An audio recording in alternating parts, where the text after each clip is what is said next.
Hi everyone, welcome to Small Business Talk Australia episode 4. Oh, we've done 4 episodes, fantastic.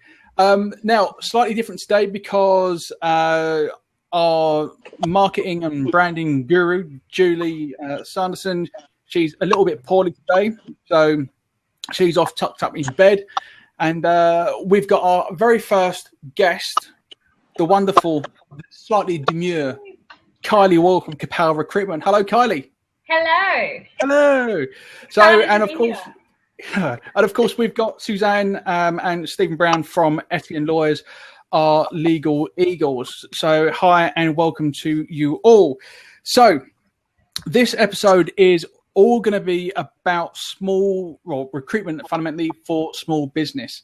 Now, before we get into questions and scenarios and all that sort of stuff, Kylie, just let everyone know basically who you are, what you do, and how good you are. Right, sell myself pretty much. So obviously I'm Kylie. I run a business called Kapow Recruitment. I started my business at the end of 2012. Was working in the corporate world for a long time. Very passionate about what I do. I deal with a lot of small to medium-sized businesses. Part of the reason I got out of corporate was that I wanted to probably more specialise with small to medium-sized businesses who couldn't afford to go to the large recruitment companies, who obviously charge quite a lot of money and big fees. Very passionate about placing the right people into the right roles, and I only really specialise with permanent placements, so I don't do labour hire side of things. And yeah, across Sydney and across all industries. Is there a reason why you don't do labour hire? That was a personal choice. I actually ran a temp desk many moons ago. It was one of my first jobs in recruiting. It's a tough gig and it can be very beneficial for a lot of businesses, but I didn't want to take on the stress, to be honest, and the overhead costs and the legalities and all of that type of thing. And temp recruitment is it's a very fast-paced environment, and it's like churn and burn, whereas I enjoy dealing and taking the time with the permanent placements for the longevity of staff with businesses. Okay, all right. Now, like lawyers, like me as a debt collector, as a LinkedIn trainer, and you as a recruiter, we're all a dime a dozen. There's loads of us around. Absolutely. So I guess my first question to you, Kylie, would be how do you think the recruitment process has changed over the past 5 years? Because there's always been that sort of stigma attached to recruitment, that it's always about get the candidates in, get the commission, get on to the next one. How do you get past that sort of stigma? Absolutely. I was actually just having this conversation today. There's unfortunately, and it probably is like in all industries these days, is that there's a lot of recruiters out there who have actually given recruitment a bad name. Hence me getting out of corporate world is that I didn't want to be one of those recruiting companies that just is about a placement for making a dollar. So my side of things is really about building the relationships with the people that I'm working with. A lot of the clients that I have, I know them personally. So I think that's a really important part of getting to understand a business, but getting to understand its people. I really take the time, I guess, to understand the vision of companies and to really, it's education too, I think. It's, I guess, I've come up against businesses who have had really bad experiences with recruiting companies.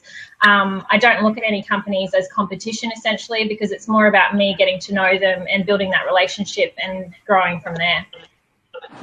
Okay. So do you think there is that recruitment will still have that stigma attached to it? Let's say 5 years time, do you think people are still going to think recruiters, oh, what a pain in the backside? Or do you think there's enough people now like yourself that are changing the way people think about recruitment? I mean, obviously, I think that's always going to happen. There's always going to be a business who's probably going to have a bad experience with a recruiter. I've always said recruitment is never 100% guarantee. It doesn't matter how, you could be the best recruiter in the world and, things come up sometimes and, you can't always foresee the future and how things are going to be. But, you know, I think the stigma will always be there, but I just try not to focus, I guess, for me personally on what everybody else is doing, but more about what I'm doing and what I can offer as a service to my clients. Fair enough. So when it comes to a small business that is looking to use a recruiter, a recruitment agency, when do you think they need to sort of start looking at using someone like you for their business? Is there a point where you think, you know, any business of any size can use a recruiter, or do you think that the business has to be established, it has to be of a certain size, it has to be of a certain turnover? Because we know that recruitment fees can be quite expensive. Yeah, absolutely. So do you think there is that, you know, a business has to be of a certain size and of a certain level to use a recruiter? I think it's looking at things on an operational scale. I mean, obviously, as a business, you don't want to take the risk of, you know, employing someone that you're not financially going to be viable for. I think that's something that obviously, you know, you need to take into account. But at the same time, I've also had the discussions of businesses not taking the risk of employing someone, and they've just stayed how they are. But sometimes you have to spend money to make money, essentially. So, and obviously what I do is, you know, putting the value in staff, and the whole idea and objective of having staff is to potentially grow your business at the same time. So I think it's important to look at it on a structural scale and look at it, you know, where you see your business going. And obviously, if you're at a point of thinking that you need that support, then sometimes it's worth, you know, taking that risk to potentially grow your business a lot further. Okay. I mean, is that a typical sort of pain point for your industry? Because as soon as someone thinks of a recruiter, they think of like fees, and they think of like, oh my God, I'm going to fork out 60 grand for someone, then I've got the recruitment fees and I've got this, that, and the other. Do you find that businesses or new clients get overwhelmed with all of that because of that stigma? Or is it a case of, like you said, you know, you've got to spend money to make money? Yeah, absolutely. I think that if it's your first employee, I think it's always daunting for any business. You know, I think going into business, you're always taking a risk, you know, but obviously we all want to do it because that's why we're all here. But, you know, it's hard. It's each business works differently. And, you know, at the end of the day, like I was having a conversation with someone earlier today who was telling me that they used to run their own business. It was a husband and wife team, and they ran their own recruiting company, and they were charging $15,000 a head. You know, because they were after the big salaries. And that's actually, again, part of the reason I got out of corporate, because I don't believe in charging those type of fees. The fee structure that I've set through Kapow is purely so that small to medium-sized businesses can actually afford the services to have the support of a recruiter. You know, my whole objective is ideally to save the business owner time and money, so that I can take that on board. I mean, some recruits, you know, I've worked on jobs before that can take up to 6 to 8 weeks to make a placement.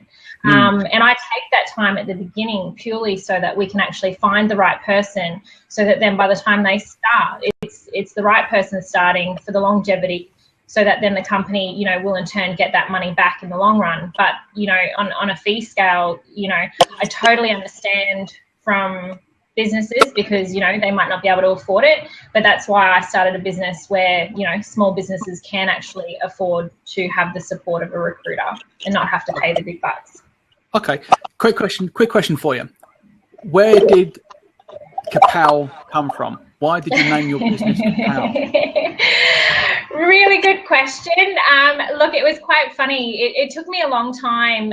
Initially, when Kapow first came out, and if you've seen my business cards, they're quite comical. When I first started, I thought, oh my God, I don't know if this is going to be really a professional kind of business name. Then I'm a really colourful person. I mean, I am wearing black today, but generally I love colour. And it kind of just represents me, to be honest. You know, I'm from far north Queensland. I'm pretty laid back. I'm in the big smoke. You know, I'm one person in a big city of what I do, but, you know, at the same time, I sort of wanted to stand out a little bit from the crowd.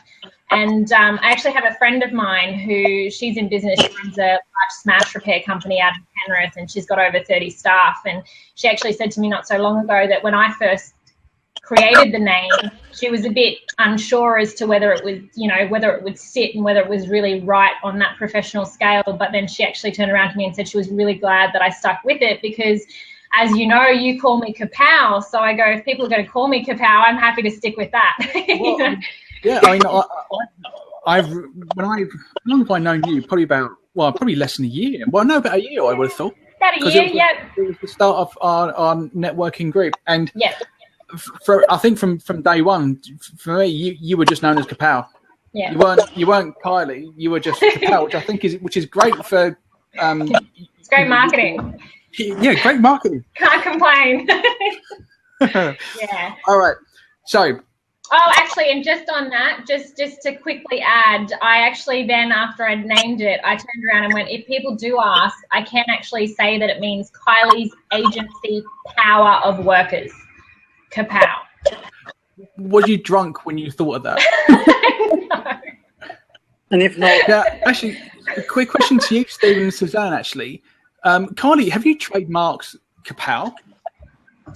No, I think I had this conversation with Susan not long ago, actually, talking about the trademark side of things, because I actually I'm sort of making some changes, to be honest, just on that personal scale, because obviously I've been sick for the most part of this year, but it's some of the things that I need to look at, definitely. Okay. Steve, I guess from a legal perspective, can you trademark a word like Kapow? Or does it have to be Kapow and something surrounding the words Kapow to make it more unique as opposed to a generic word?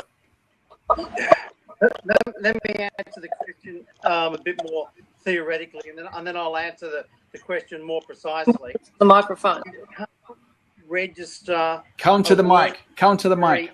Come closer. Thank you. No, that's a bit scary. You can't register a name that's a word that's of ordinary English usage.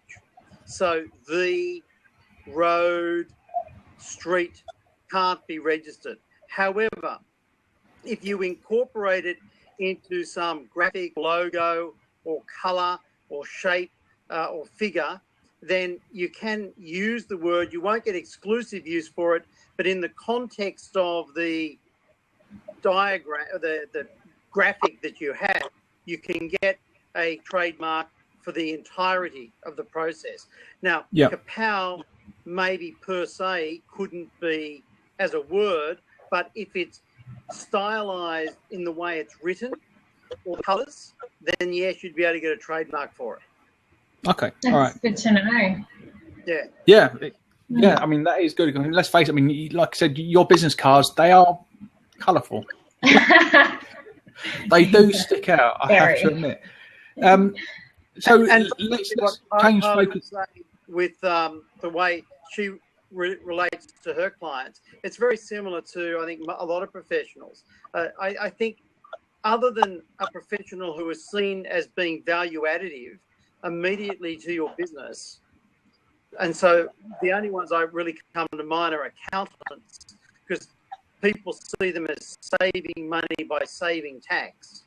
Professionals at the moment, a lot of clients have a really jaundiced view. They feel as though they have to use you because they're at its end, or they need you, and they prefer not to. So it's a begrudging payment, and it's very hard to educate them that we can be value additive.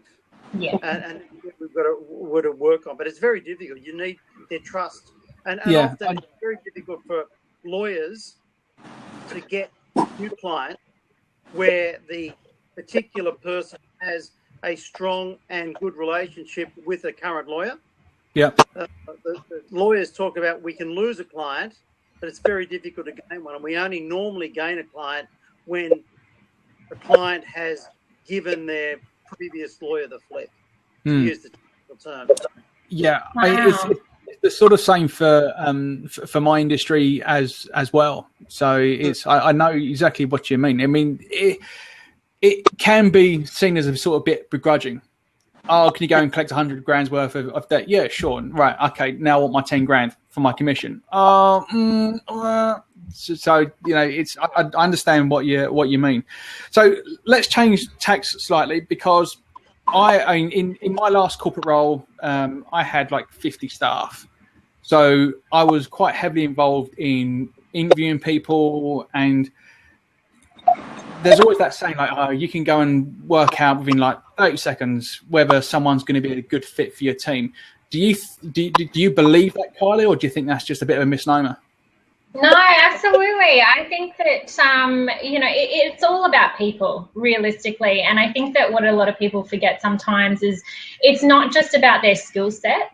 You know, you can have somebody who's the best in the world at what they do, but if their personality doesn't gel with the managing director or whoever's in charge, it's never going to work. It doesn't matter, you know, how much you try and make it work, it just won't, because they're going to butt heads at some point. So you really need to have a look at it from all angles of, you know, the skill set that you require for that role, the personality that's going to fit in with the business, where you potentially see the business going, you know, because then that also comes down to succession planning of your internal staff and who's going to come on board. So I think it's really, and that's why I like to, you know, when I get a client initially, you know, sometimes I have people who ring up and they're just like, you know, have you got this kind of person on your books?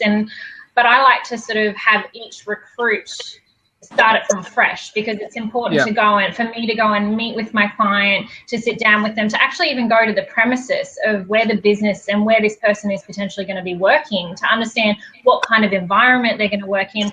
And you also need to look at the other internal staff that they're going to be working with, you know, because there could be, you know, conflict internally. So I do believe in the right fit, absolutely.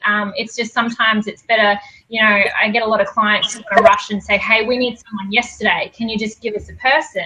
Yeah. And that's going to cost them more money and, you know, likely in the long run, because you can't just place a person for the sake of having someone there if it's not the right fit. So it's important to take the time in the beginning to figure it all out. Yeah, absolutely. Totally agree on that one. So with candidates that come across your table, how much do you use social media these days to look and scan and basically vet your candidates? Because I have to admit, when I was interviewing people, the first thing that I did, I looked on social media.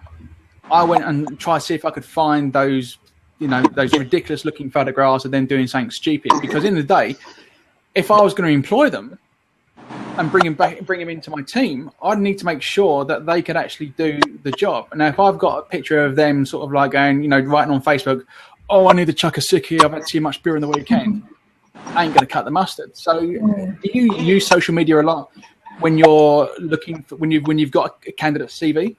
So just in relation to that question, you just saying, looking at Facebook or social media after I've got their resume, not sourcing them through social media? No, after you've got their CV, after you've got their resume. Look, yes and no. Like, I think it's important. Actually, funnily, I don't know if you saw, I put up a Facebook post yesterday. Yes, I was going to come up to that next, actually. Okay. And that was just about, you know, these days, and to be honest, I'm still in a lot of shock at the amount of resumes that I have received recently, and with people putting selfies on their resumes, and you know, but essentially it's a lot of women, not to put anything out there, but they're the main, you know, resumes I've received with these pictures that are just, you know, maybe the size of they're holding up a phone, and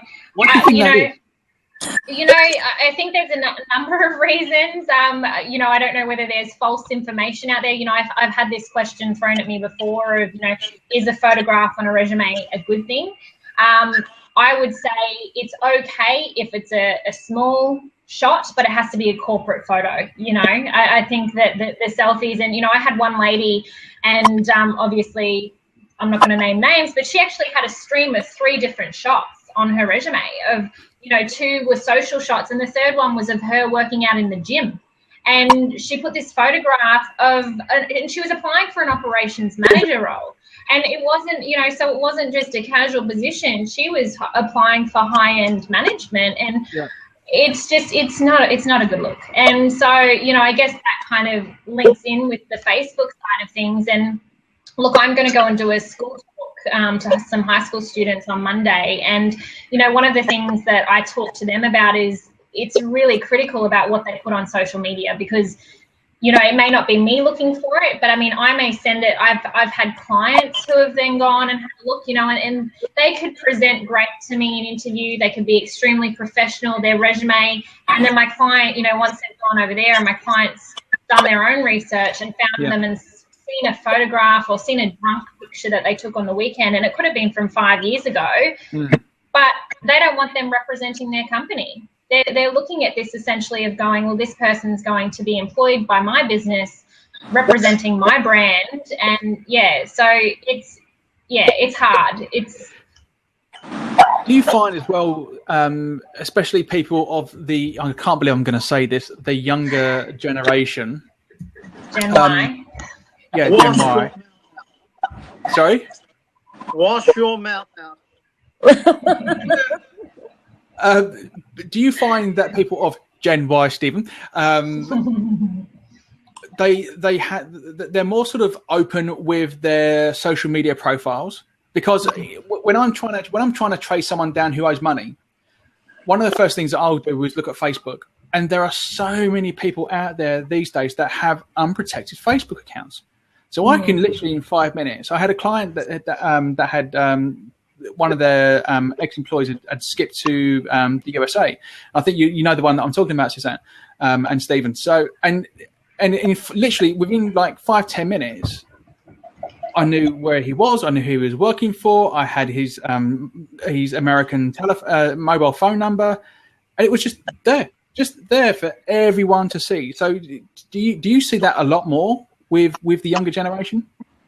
Definitely. I think that, the hardest or the saddest thing I find is that, in school these days, they follow the curriculum. And of course, I totally understand the importance of maths and English and all of that type of thing, but they're not really preparing the young ones for, going out into the business world, and that some of their actions could affect them later on in life, and essentially within, a business, or could affect their career. I think that they are definitely more, obviously look at what we're doing today with the Blab. I mean, this wouldn't have existed how many years ago? It's pretty out there with what they have access to. I don't think it would have existed a couple of months ago, to be honest. Exactly. There you go. So it's kind of, it is the way of the world. It's a bit hard, and it's a bit sad. There's a lot of different, there's a lot of aspects of social media that are so great and so amazing and so beneficial to people and businesses and life. Then, on the other scale, there's a lot of, the sad side of things is that, the younger generation are going, we've got to see how many likes we can get on a photograph, or, and it shouldn't be about that, because then obviously, the suicide rates have gone up and all of that type of thing. So, which is why when I go in, I'm big on the education side of things, and think it's really important that perhaps they should be starting to educate the younger generation on the benefits of using it, as well as, the negative side, and, still being able to, like I think I mentioned in the presentation I gave at Energy the other week was, there's a lot who can't communicate on a face-to-face level. They can't come in and shake your hand and look you in the eye. And I really look at that as well, when it comes to interviews. If I'm looking at people, I interviewed a young girl a few weeks ago, and she's just got a role at the Bank of Queensland. But, she was great, but she, she'd been working for KFC for a long time, and she'd been, she's sort of been guided and trained in the right way of thinking, in the right way of, behaviour, I guess. What I'll do, Kylie, in fact, if you wouldn't mind, is sending me the link to that video. Because I'll add it on to the end of this presentation when I upload it to YouTube. So I think for anyone that watches this, this James, video is absolutely awesome. James, just before you decide to add it on to the end of this video when it goes on to YouTube, can you consider the copyright issues? Haven't we just been through? Fine. Okay, I may not add it on once I've actually had a chat with Stephen and the link Suzanne. on there.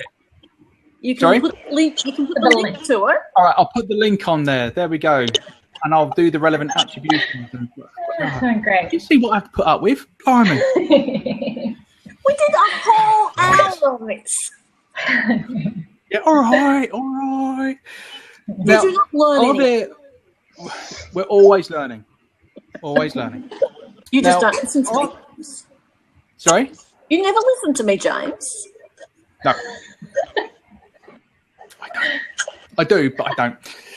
Now, what I was going to say next is when it comes to recruiting for certain industries that have certain skill sets, do you still find that prospective employers still want that person to have a degree of whatever it relates to? Or do you find now that employers are relying less on the formal qualifications as opposed to something that is uncommon, which is common sense? You know, if they've got that sort of like common sense, their head's screwed on the right way, do you see, are employers still going towards the formal qualifications, or are they now going to the more sort of like common sense approach of people? Yeah, it's an interesting question. Obviously, the likes of people going into the profession of being a lawyer or, you know, a doctor would obviously still require the formal qualifications.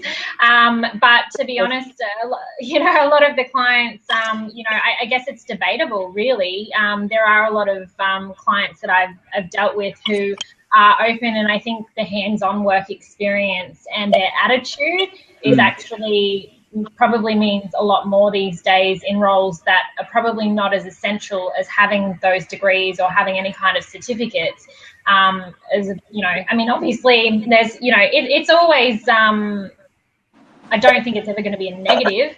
I guess I'm someone who I've only ever done a diploma level. I never wanted to go to university after I left high school. I've just worked really hard and always had hands-on work experience. So, which is stuff that can never be taken away from me. But whereas I've seen a lot of, you know, friends I went to school with who went out and did a 4-year degree, but when they finished their degree, they still hadn't had any hands-on experience. So they were actually still at beginner roles. Yeah. So, you know, it kind of really, really depends on what the position is and what the requirements are from that business.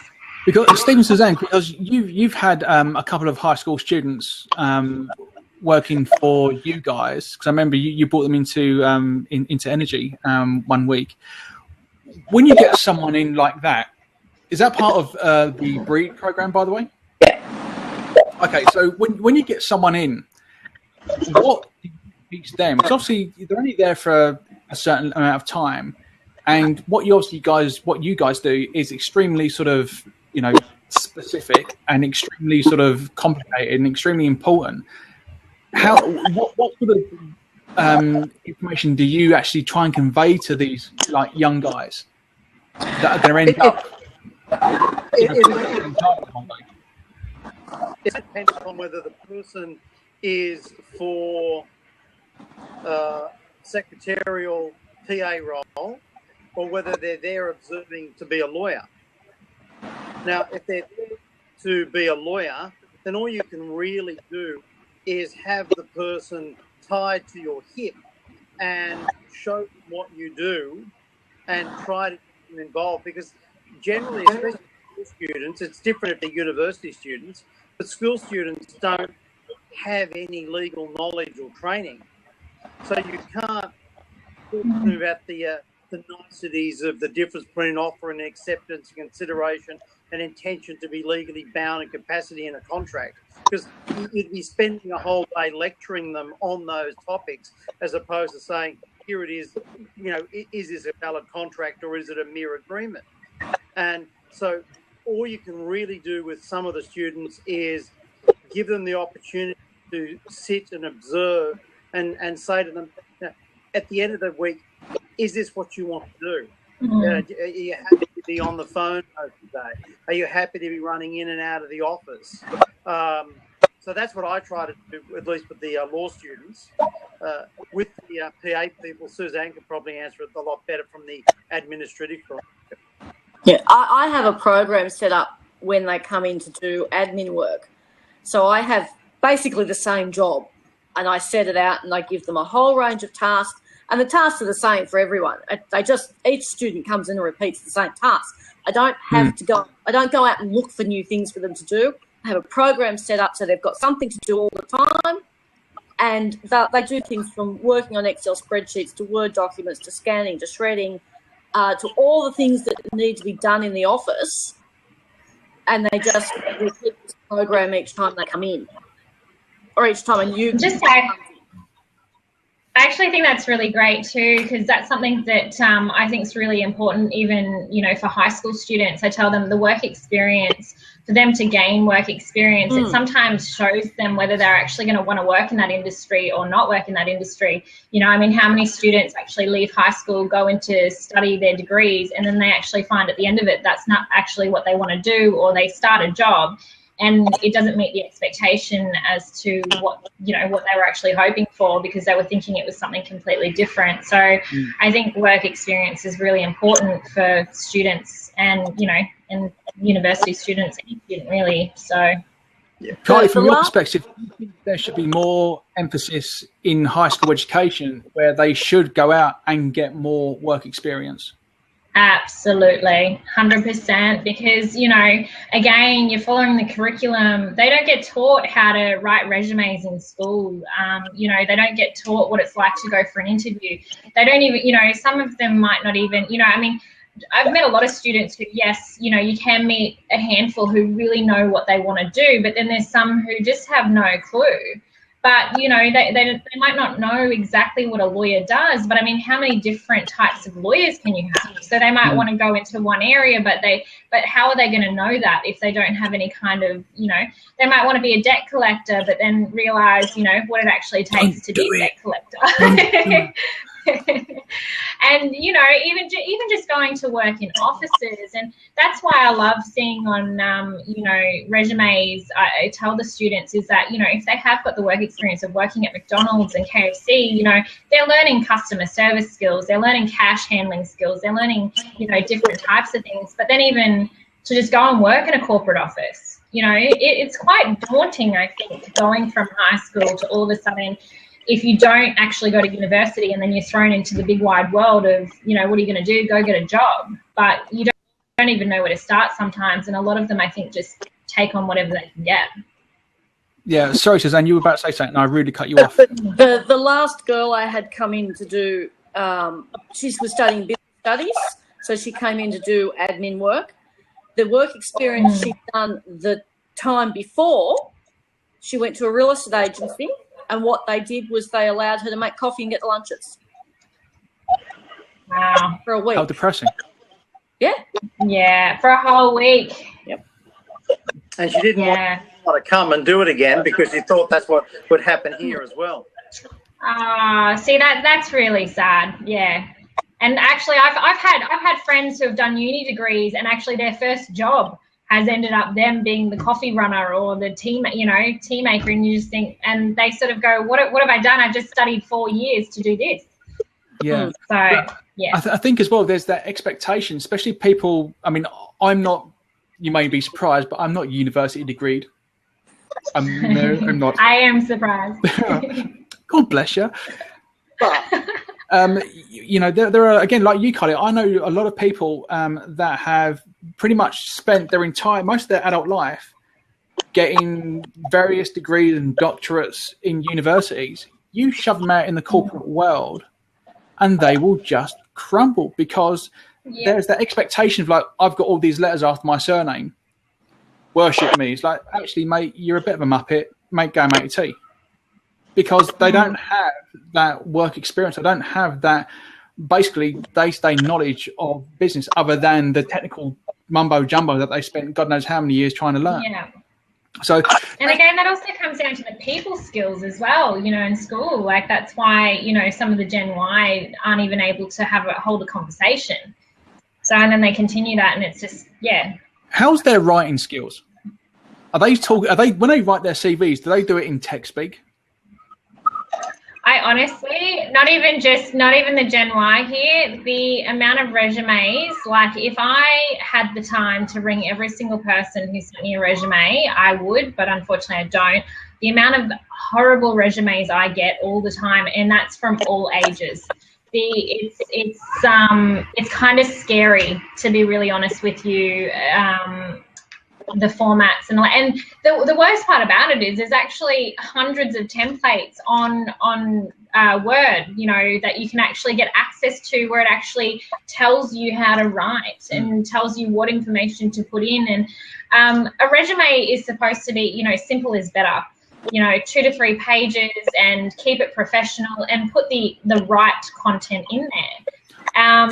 You know, even down to, well, it's important to just have, you know, your general information, obviously your name, where you're located, contact details, even going down to the contact details, the amount of email addresses that I get of, you know, say high school, you know, party girl, sexy time, you know, you kind of go, that's not professional.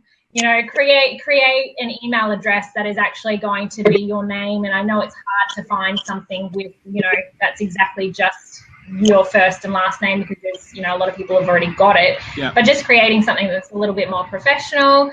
You know, your most recent work history first.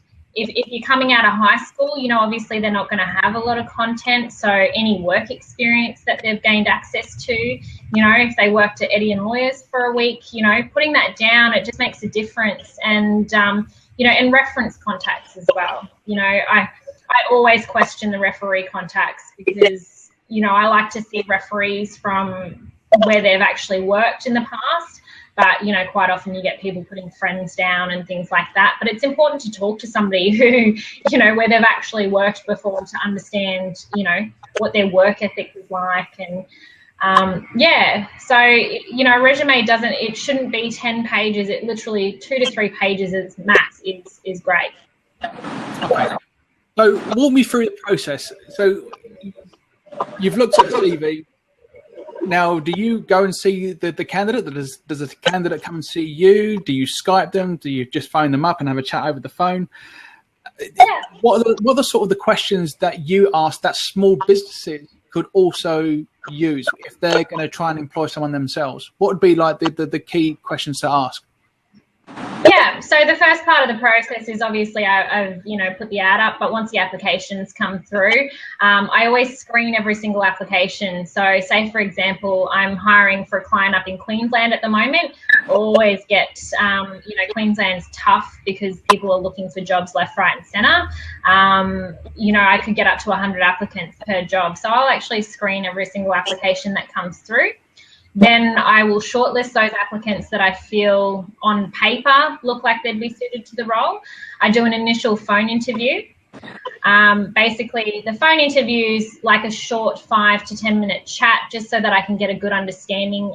You know, and that's really important too, is, you know, from the start of that conversation, I'm listening in, you know, of how they answer the phone and how they can actually communicate over the telephone is really important to me as well. Have a chat and an understanding as to where they're at, what they're looking for, and just to make sure that, you know, on the short scale, again, they're still suitable. And then I'll move to interview stage. So I never send anybody to a client of mine unless I've actually met with them in person first. Obviously, if they're local to Sydney, I'll go and meet with them. I like to meet them at coffee shops just to get them on a personal level, because I like to understand their personality as well. And I feel that they're a little bit more relaxed with me then, because, you know, a lot of people actually get quite nervous, and, you know, the interview process can sometimes be quite daunting. Obviously, hiring in Queensland at the moment, you know, I've got a few roles up in the Sunshine Coast, so obviously I do Skype interviews with them before they go for a face-to-face with my client. I would have thought you'd find out there, mate. It would be ideal if only I had the time.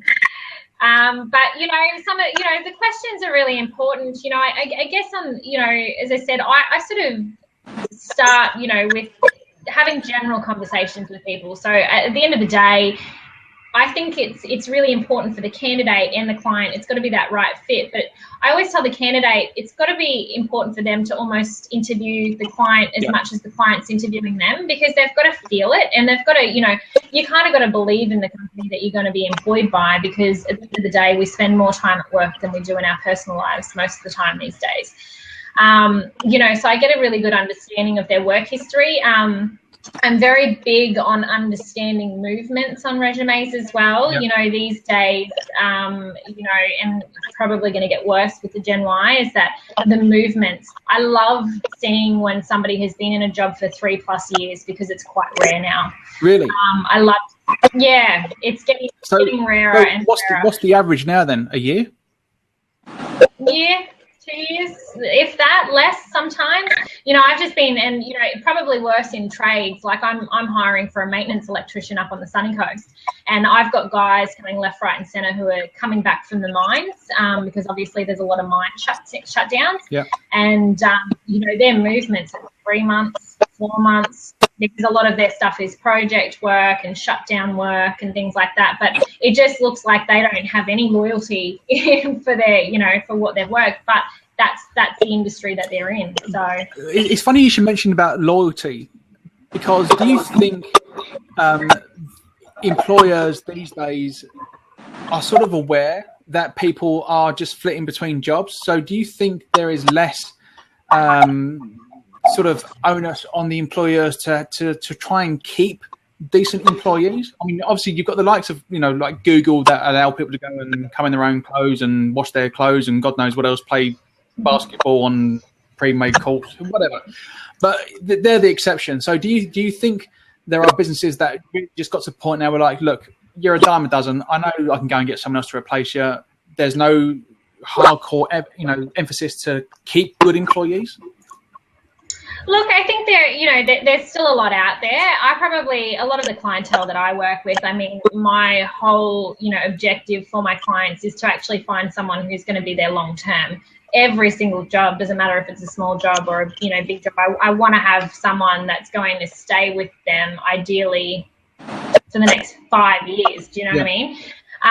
So I think that, that's always going to kind of happen. But I mean, it's like, for example, recently I had a client who, she was wanting someone to come on board, and she was so fearful though of, and, she's sort of created this of going, I want someone to come on board. I want to give them all of my information. And, she's been basically, in her industry forever. She's, sold $200 million worth of property. She's doing really, really well. And because she's a broker, so I should have clarified that. And, she was sort of like, but what if I train this person, and what if I give her all of my, my skills and everything I know, and then she leaves? And I'm like, it's that old saying, but what if she doesn't? What if she stays with you forever? So you kind of, again, it's going back to that. Of course, you're going to take a risk. Again, it's never going to be 100% guaranteed, but you can take steps in the beginning of the recruitment process to try and get to that best fit as much as you can. And, I've had business friends who have, put their hearts and souls into an employee, and yes, they have left eventually, but at the same time, they got maybe 5-6 years out of them. Yeah. So you're not going to take that away. Now, going back to my corporate days, when I was interviewing people, there was always one favourite interview question that I always asked, and it was always at the end of the interview. Do you have certain questions that you ask candidates that you just stick with that question? You may change the other questions every now and again, but is there just one question that you can ask that really gives you a decent insight into people? I don't know if it's one specific question for me, but I like to know about them as a person. I like to understand their background. I guess when they meet with me, it's something that, I get some clients who really stick to their whole, just, I guess, what they've done, the skills and the jobs and all of that. But I like to understand about who they are, do they have family? Do they have children? What do they do on the weekends for fun? And, I think that sort of shows a lot about a person, which is why I like to, build that relationship with them. And, because again, it's going back, that personality side of things is going to make or break when they fit in with the organisation. And I guess their views, I also like to ask where they're going to see themselves in 5 years' time, what they're sort of looking for and hoping for, and, you know. Fair enough. I'll tell you what, this is the question that I always ask people at the end of my interviews, all right? You can take this one. This is all yours, mate. I'm scared. Yeah. I'm scared too. You can imagine the interview process with me. Okay, so this was, so by the time I finished the interview, I'd basically turn around to them and say to them, look, I've got one more question to ask you. It's really simple. Tell me something new that you've learned over the past 12 months. It can be anything you like. I don't care what it is, but something new. That one question would basically be the make or break whether I would employ someone or not. Because I used to get people that would think, oh, I must answer in a corporate way. They didn't listen to the question. Mm-hmm. And some of the answers that I got out of there were just so intense. Like, I had people saying to me, oh, yeah, I've learned how to, not allow my boyfriend to beat me anymore. And that was like one of the most extreme ones. And I've just gone, well, okay, wasn't expecting that. Fair enough. But I've also had people say, I learned a number of a psychologist. Yeah, but I also had people say to me, look, I learned how to fix my lawnmower and mow my lawn. And those sort of people, the people that answer those questions in that sort of way, I employed them. I mean, half the people that I employed in my last corporate role, they're still there. I still talk to them. They've been there for donkey's years. So, there's always these sort of questions that I love to sort of ask. And I think you're right. It's getting to know them, getting to know their psyche a bit more. Well, you're asking them, they're thinking outside the square. It's kind of like finding out their why and what they're what they're doing things for, and why do they really want this job? Like, it's, but that, it's the old rule, the HR thing is, keep work and personal. Yeah. It never happens. Yeah. That's not really realistic. If someone's going through a divorce, of course it's going to affect their business, or their working life. And, if someone's sick, of course it's going to affect them in their day-to-day work, Yeah. So I think, that's a great, I'm going to take it, James. Take it. I'll give it to you the next time I see you. I'll relay some of the responses I get. It's going to be great, especially the tradies. That'd be great. Yeah. Well, I'm guessing actually potentially you may not be able to let me know of any responses because that could break some sort of privacy. Just quickly looking at the lawyers. Oh yeah, good point. Well, is it like can I tell the story if I don't name names or? Give the information and just generalising? I think so. I don't really see a major problem with that. But awesome. We've got that on record. Like, that's been recorded, right? Yeah. Is that classed as legal advice? Nothing on this platform is legal advice. Right. Yeah, let's just make that really clear. Yeah, nothing on this platform is legal advice. Yeah. So, love it. But the funny thing is, this actually brings me onto a slightly different issue here. From a legal perspective, Stephen and Suzanne, what would be the sort of typical minefield that a recruitment agency, whether it be like someone like Kylie or like some of the big players, what would be the typical sort of things that traps that they could fall into that could open them up to some sort of legal action being taken against them? Well, the classic one was recently with the guy David Jones, who was employed as the general manager of David Jones, and he never had any of the jobs that he said that he did. And the recruitment firm didn't investigate it and didn't vet the resume of this person. So, one, that's a breach of contract. So you have an issue there. The other thing is the candidates have got to be honest because they have to be true in their resumes, that what is there is true. So there's a misleading and deceptive conduct aspect of the candidate themselves. So there's an offence under the Section 32 of the Australian Consumer Law for misleading and deceptive conduct in regarding a course of employment. So there's a course of action there. You've also got misleading and deceptive conduct of referees. I'm really cautious when if I give a reference to someone, I'm happy to do it, but I tell the person I will tell them the truth if I'm called upon. And there was one person who I just didn't get on with, and I told them, and I made it very clear to them. And I said, look, you can't work in iron lung. So what chance do you think I'm going to have? And this person was so stupid. They still wanted me to go as the referee. And I said, I'll go, but you're not really going to like the answers. And they just didn't tell me that I was going to be honest. And so when people rang, I said, look, I would never employ this person again. They were truly hopeless. Their attitude to work was appalling. And if they could skive off from doing it, they would. And so needless, I was dropped off their list. But I think I had about 4 or 5 people before they actually, the fact that I was going to be honest about what I'd say to this person. The other, when you've got someone that you actually like as an individual, but didn't perform capabilities as an employee, and you get the referee. To be honest, because I don't want to be caught by true. If I'm dealing with someone from another law firm, if you lie about that person, what will you be doing if you've got a matter against them? Be straight by saying, well, yes, this person was good in these areas or bad in other areas. It's very difficult. So actually, out of curiosity, Stephen, like when you were saying before, obviously with the candidate, providing false information, especially with their past, employment history, and I know going back to the recruiter, even if the recruiter, even if they had certain information that the recruiter had, checked upon, that again, it still led to false. Could that person actually be sued by the recruiter and the company?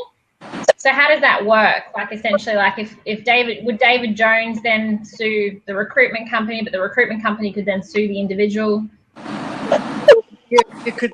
The recruitment company could probably sue the individual because there's 2 contracts. The recruiting company has a contract with the employer, and therefore your contract will govern that. So under terms and conditions, you'll need to specify how many investigations you'll undertake, how diligent you'll be with that, set that out. And if you're not diligent, you get for that. You could also be sued for in an implied term. The court will imply that you will undertake a reasonable care of diligence and investigation. So... Oh, you're breaking up there, Stephen. I don't know what you've done. Yeah, there's something wrong with your microphone.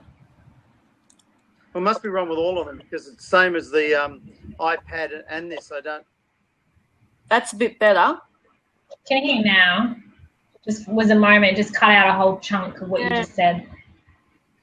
Yeah, well, I suppose what I was saying in summary is that there's a contractual area, and there's misleading and deceptive, and they are separate and distinct. So you've got cause of action. So, Kylie, if you've got a candidate who gives you a pile of rubbish and you rely upon that, and they, let's say they are fraudulent, they actually have people in their businesses, in their previous businesses who back them up, and none of it's true, and you can prove that you've done your job effectively, but you've just been totally misled, and a reasonable person would not have uncovered that you were misled, then you could certainly take action against the candidate. The difficulty is that the candidate, in fact, has any money to pay you. Yeah, of course. Yeah. Which is always. I guess they're trying to find a job. They haven't got any money. Likely not. Yeah, exactly. All right. Okay. So we are almost out of time. So I think we'll wrap it up there. So Kylie, thank you. Wasn't that painful? No, thank you. That was awesome. Love it. Yeah. So you can tell your friends. Come along to the blab. Subscribe. All right. So love it. Next week, I think we're going to try and get Victoria Costa to talk about credit repair. I did mention it to her, but you'll probably see Victoria before I will, so you might just want to. To be honest, I do need to try and call her, so I'll probably call her tonight, and if I get a chance, I'll put in a good word. You're a good girl. All right. So apart from that, so thank you very much, Kylie. Thank you for having me. No, absolute pleasure. Again, Stephen, Suzanne, thank you very much. I will let this finish up, and then I'll post it up to YouTube, and I'll send you all the respective links. So again, and I'll send you the link of Look Up. Perfect. And I'll link it with the proper attributions and everything else, Suzanne. Thank you to everyone that is listening in. What are the little hands on the props, side? They're props. So apparently, it's if people like what you say, they give you props. So look. Oh, you gave me a prop up before. You're right. There we go. Don't get too excited, mate. It's not exactly like. Can I give myself? Oh, I can give myself a prop. Oh, you can give yourself props at all. Right. Ooh. Oh, I can't give myself props. Oh no, maybe you can't actually. No, maybe I can't. Oh no, I'm getting props for everyone right now. Normally, what happens is that the person with the most props buys the beer. Hang on. So there you go. So anyway. So thank you to everyone that has watched us for the past hour. 65, easy. Stop us. I don't want to buy the drinks. All right. Okay. So I'll talk to you again next week. Kylie, again, thank you very much. And I'll stop the recording now. So I'll see you again.